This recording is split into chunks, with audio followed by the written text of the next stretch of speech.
Salguero leader, Coach Sergio Segura, and we're here to talk to them today to see what they got planned upcoming, and also talk to Coach about what's going on, what's new with the program. So, hey, Coach, I came in today. I see you got more people up in here today, and you guys are still training hard. Yeah, that never changed, man. We were ready to go. We're getting ready. We got a bunch of stuff coming up. Now that it's kind of starting to open up with COVID, we actually, when we had COVID going on, we had to get some international stuff going. So we went out and contacted Rosendo Alvarez from Buffalo Promotions in Nicaragua, and he signed Julian to 12 to 18 fight contract today. Okay. And a 5-year deal. So we're excited about that. So Julian. So does he have to travel outside of his country in order to fight? Julian is actually, his mom is from Nicaragua, okay, and his dad's from here. So Julian would kind of be going back home and getting like a dual citizenship. Okay. But he will be living in America and fighting in Nicaragua for close to 12 to 18 fights. And how is that a difficult task? It's not, because he'll be training here, and then when he goes over there, he'll get ready for like 2 weeks, and then he'll fight, and then come back home. So it is, but it's not, because like I'm from there, and I have, my family has property down there, so we'll be fine when it comes to that. It would be difficult if he wasn't somebody who is from, like I'm from there, so if I wasn't from there, it'd be difficult, but okay, it isn't because of that. So wow, that's awesome. yeah, he'll be going pro in March 27th will be his first fight in Nicaragua. So how does that compare to turning pro in America? It's really not. Because Buffalo Promotions is actually from here. They have fights in I forget the city, but it's in LA. It's Coachella, California. That's where they're located at. But the guy lives in Nicaragua, so it's really not that big of a deal. But we had COVID going on in America, so everything was locked up, and so we had to look for international waters to see what we could get from him and get him going. He's been ready for about a year to go pro, and we were just working stuff out, and it's the right time. Interesting. I mean, especially that you mentioned the COVID. So, with international boxing, has it affected any of those athletes that you know of? Not at all. Like I talked to the promoter today. Like he was like, we have events here every 6 weeks. We got fighting events every 6 weeks. So he's like, if anything, I want to sign more fighters from that stable. Like he was talking to him about Larry today or something. Mentioned like so a couple of guys that do MMA might end up having to fight down there. Wow. Down the road. Once we get Julian settled down, and at this point, Julian would be like the main focus to get him settled down and get his record stable and get him going. So. Okay. So meanwhile, as he gets ready to fight and turn pro in Nicaragua, what is his agenda here in America? So he's got to do nationals. He'll be doing nationals in March. He'll use that as sparring sessions to see, kind of gauge, where he's at, like as far as like sparring, what he needs to work on and stuff like that. And going forward, he'll be sparring in our gym with our headgear to get him ready for that, that getting hit and understanding it. Even though these are going to be 60-ounce gloves and wraps, it still simulates a little bit of what the blunt force will be when he gets hit without headgear. So just gotta do a little adjustments like that. So you already got a stable of guys you plan on bringing in? Yeah, our team is, like I said, our team has been together for such a long time. I'm sorry, but I meant like in preparation, to get Julian ready. You said, he's gonna be Sparring with different, different teams, like without today, the headgear and all that. So, how do you? That's what. Get them ready. How do you find the athletes to spar? So we have a good relationship with DF Boxing in Richmond, and they have a lot of good pros there, like a couple of really talented pros. Jose Palencia, he comes every Wednesday, and Jose Palencia brings like 3 or 4 other teammates of his who are already professionals and established professionals. So Julian spars those guys with headgear on, but going forward, like we'll be without headgear. And today we have Cordell Pearson, and he's got a couple athletes that he's grooming for the future. So he'll bring them in here and spar our guys, and we'll put Julian without headgear with those guys too. It's just to get Julian prepared for the blunt force that he's gonna be getting hit with. And for me, like I have a lot of not just the kickboxing thing, but like we get boxing people in here, so we get a lot of different teams coming in. So tomorrow we'll have 2 teams. Today we have Cordell's team. Tomorrow we'll have Napa MMA tomorrow, Napa MMA, and BF Boxing will be here at the same time. So, and those guys will just take turns on Julian until, because Julian can go rounds, Julian doesn't get tired. Julian can go 12, 15 rounds without getting tired. So they're in shape. That leads me to my next question. Now, you know, since you have started this team, what do you look for? Like, in the individual. In the individual, like the very first thing we look for is their heart. Like, if you got a bad heart, like you're never gonna make it as a fighter. So for us, day one, like we test them. That's what I was gonna ask. So day one, tell me. We test them. Take me through a day one. Joe Smith walks off the street into your gym, say, "Hey coach, I wanna be a pro boxer." I want to be a pro boxer. I said, okay. So I explained to him like, hey, boxing is difficult. I go through the 1 through 10, like the checkoff list. And I'm like, if you want to really try it, our guys are always willing to go. So like, to be honest with you, coach, my guys start every day. If it's not one day, it's another day, but they're always ready to start. And they're ready to go, like, no notice. Like, Riley just walked in, I was like, Riley, put your stuff on and get warmed up with your sparring. He's like, yeah, I'm ready. Because we never really stop training. We train all year round. We don't go, oh, we have a training camp. Let's get ready for this training camp. Well, this guy has a training camp. We have a training camp every day for everybody. We're always getting ready. This coming month in March, we have the PKPs back on in Reno. And then we have Julian going pro in Nicaragua in March the 27th. And what's PK Pro? It's a point kickboxing championship, and so it's for like the people that are getting into the kickboxing world. It's kind of like give people reps, like exhibition fights, but they're going with record, like amateur fights. So do they wear pads or no? They wear headgear and shin guards for amateurs, just like a normal amateur fight. But it gets them like to not fight people in our gym. For example, like Monica's had like 6 fights canceled on her. So this will be really her like third fight, but she's been training for like 5 years. Alex, Alex has been going for like 6 training camps. You'll talk to him later.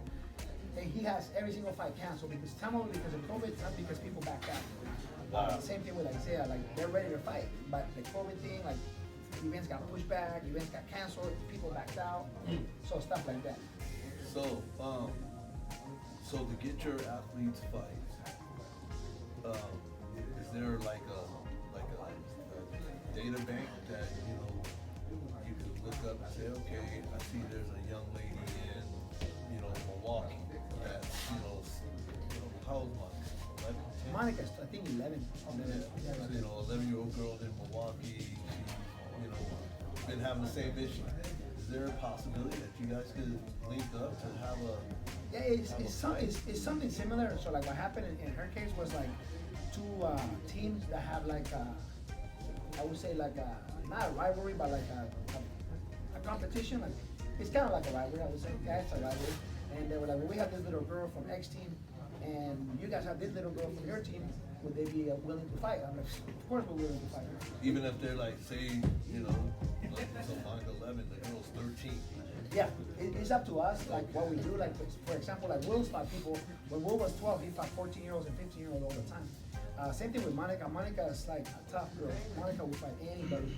So in this case, the little girl was older than Monica by like a year, and was like 5 pounds heavier. But these 2 teams, like, it's like an open, like it's a rivalry, and so we're like, we'll take the fight. And it literally took us 3 minutes to make that fight. So it was similar to what you said. They have a little girl in their stable that has a tough time getting fights. And then we have a little girl in our stable that has a tough time getting fights. So the promoter brings it up to our attention, like, hey, Team Salguera has Monica Castillo at this weight class. Would you guys be willing to come down and meet her at this weight class? Because Monica, I think, was fighting at 65, and this little girl was fighting at 72. And we agreed on a 67. We're like, she can come down 3 pounds, and we'll go up 3 pounds. And we made the fight. So when you set that up, that's just to have a fight on a record, or would that be for like, would that show up on their record, like lead into something? Yeah, like, for example, Julian's going pro, and we have to bring every record, every fight he's ever been in his book. It's got to get updated by the USA Boxing Commission so that they can confirm. So like, we're building Monica's resume, so when she does go pro, so where do you put that information? They have a book. It's called, like, USA Boxing has an actual record. No, come on. Same thing. It's a book.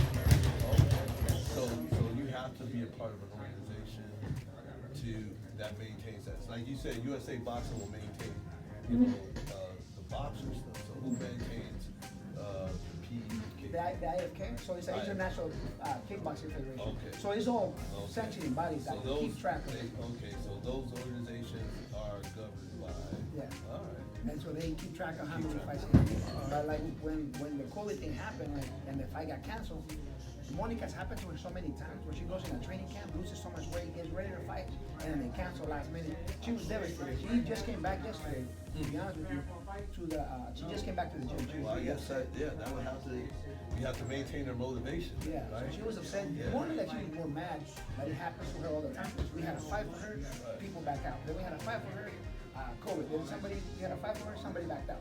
So she was just frustrated, like, I'm training so hard and I haven't got nothing, I haven't got a chance to perform in the ring. So she was just more like upset, like hurt, Wow. Well, hopefully, you find something that, a level where there's constant, flow of athletes that's willing to, jump in this game. But, that's why I asked, like, what do you look for? Because, like, what kind of person, really wants to get up and duke it out for cash, right? I mean, ultimately that's the goal. That's the goal. But some people, right? Just Like, I just do it for fun, whatever, yeah. right? And describe like why you do it.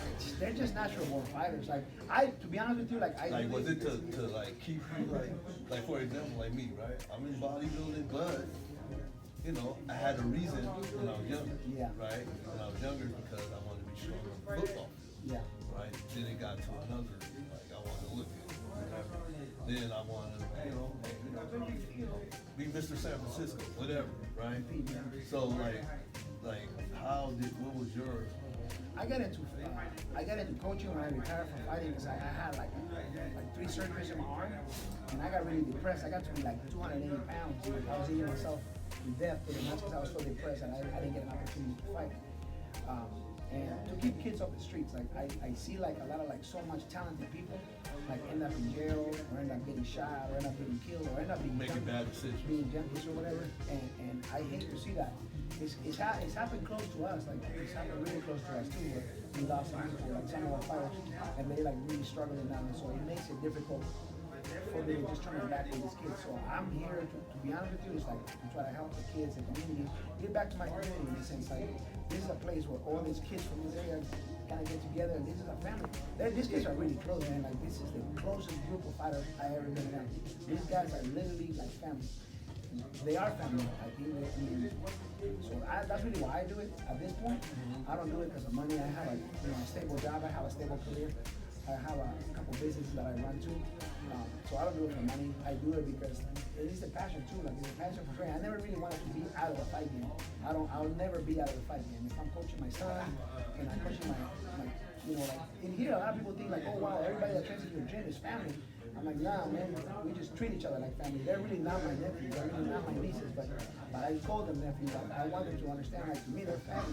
I don't look at them like a fighter or a number, So for me, it's key that they understand that this is a family. You gotta have a big heart to take on all this, and that's awesome.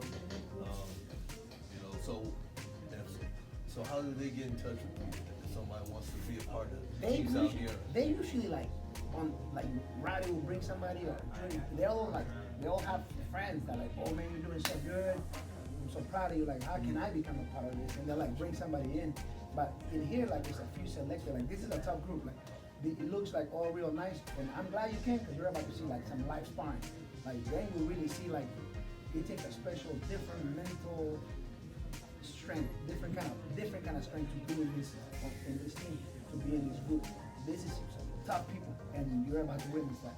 Like this is some tough kids. So, like if you come out here like you have a bad agenda, like for example, some kids want to learn how to fight to hurt other people or whatever like that. If you have a bad agenda, you're gonna get found out real quick because like these are some real fighters, like real fighters.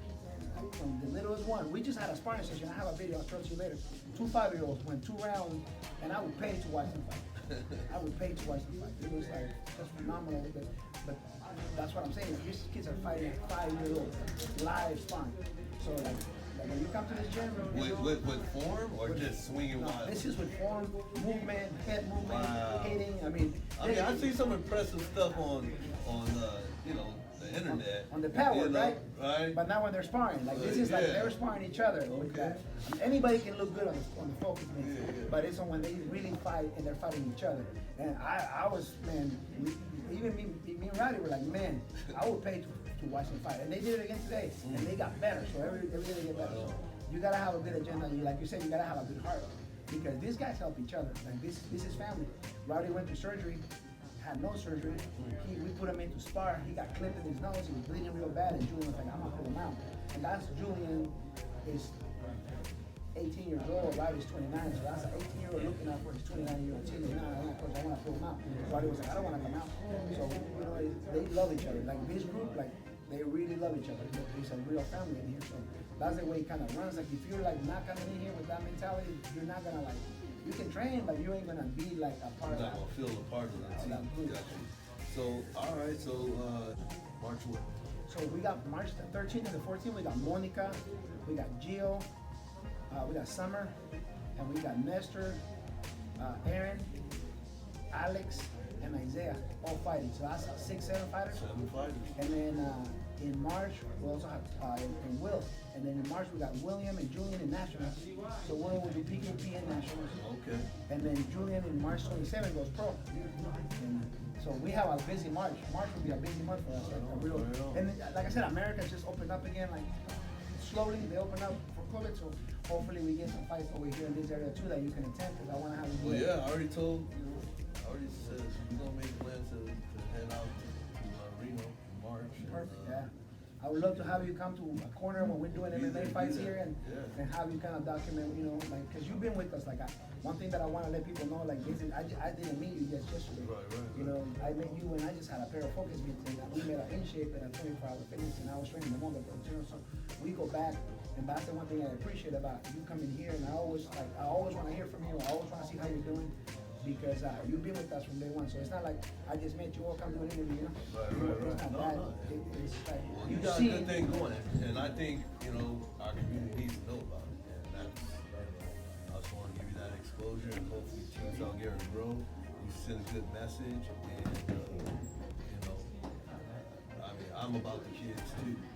That's why, I mean, from day one I moved out here, I was involved with youth sports before I got involved with high school. But, you know, our kids need to see us in that positive role. A lot of kids don't have those role models. You know, a family man as well as a businessman. They need to see those positive images and, you know, that projected, you know, us projecting ourselves as positive role models will only help our community. That's one of the biggest reasons why I made this, you know, is because I want to see like these kids get to their potential and not have anybody get like left behind or whatever because bad decisions or whatever. Like I'm telling you one thing, man. Like these guys are like they counsel each other. Like some of them have lived longer than others, so some of them have made bad decisions in the past, and they'll be like, no, little brother, like don't do that because like if you do this, like this will happen. Like so it's a good nucleus, man. Like Julian is our team captain. And Julian is like the soft-spoken one, the one that will put his arm around you and give you a kiss. I love you, bro. Like, let's just get better. Like, let's work. And then you got Rowdy on the other side. Rowdy's more like the Suck it up. Yeah, get up, man. Like, you know, like this is how we do it. Like, Rowdy's more like, you know, that tough. Yeah. Good cop, bad cop. Yeah, so they're both like, they balance each other off. And Mario is like our day one pro. And he started to make a comeback from all his injuries and stuff. So there's a lot of positive things going on, you know, right now, and it's good for me because like mentally I'm good. So being around these kids has helped me. Okay, I gotta stay positive. I gotta stay a role model. I gotta stay making good decisions. I gotta stay healthy, and it's helped me like as much as I help them. So it's like it's not just a one-way street like I do about it. So I appreciate you coming by anytime because like it gives me the opportunity, and like I said, you've seen this process from day one, and you've seen it grow, and so. Right now we got about 50 students, you know, total that come through classes or whatever. And also you have some other things that take place. Do you still have the mixed martial arts guy that comes? Yeah, we have a jiu-jitsu coach, Osmar de Lima. He's a black belt from Charles Gracie Jiu-Jitsu. He's awesome. He's an awesome guy. He helps me with everything. And He so helps- how do someone, like if someone wanted to get involved with that program, what do they need to do? You just gotta come in and contact him. His information is actually on the front door. Okay. Osmar de Lima Fight Team. And he's a black belt in jiu-jitsu. He's gonna start a gi and a no gi jiu-jitsu program here. And he'll help me with boxing. He'll help me with kickboxing. He's just a really good guy. He all around. He just helps the team. He's always available. He always wants to like give a helping hand. So he's a good guy too to be around for, like, you know. So is contacting him or finding out, getting information about him, is that for one-on-one, or is that gonna be a program in, like, you know, A scheduled 3 program? to 5, yes. Yeah, it's gonna be a scheduled program. He's on the wall. His information is right on the wall as you come in. And it's Osmar de Lima Fight Team, I believe, on Instagram and on Facebook. And yeah, he's a black belt in jiu-jitsu, real good guy. He had a really good, successful MMA career, and now he's transitioned into coaching. So, really good guy to be around. A pleasure to work with him. So, he's been real. I also got a aerobics class from Patricia, and she does more like strength and conditioning for women. And we have a women's self-defense class for our team, just to, like I said, during COVID, so many bad things have happened. So many women were murdered. So many women were being physically and mentally abused. So we started that program to help women learn how to protect themselves, how to learn more confidence, stuff like that. So we got a lot of That's great. So yeah, if you guys looking for a place, young lady, you want to take a self-defense class, Team Salguero offers that, as well as an aerobics class, or strength and conditioning class for women. So come and check us out. Now we got an anti-bully program for little kids that were being bullied or are being bullied, and we get them out of that situation as well. So there's a lot of things that we do to get back to our community. Well, right on, Coach. Keep doing what you're doing, and appreciate your time. Appreciate you coming back. All right.